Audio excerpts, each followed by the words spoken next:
most everything that was in the path of the fire has been completely destroyed.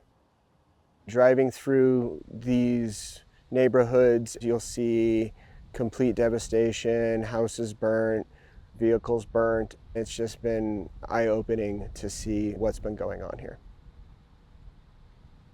We have a distinct mission where we are here to help the people of Washington State. So if there is a disaster such as wildfires, it is our privilege and our honor to go out, wear our uniform, and help the communities.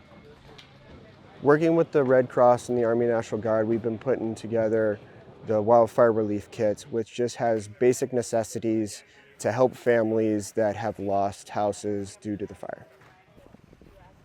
We've been taking the wildfire relief kits where houses have been burnt to the ground, and we've been leaving them with families, and if the families aren't there, we've been leaving them by the houses so when they show up, they have resources to help them.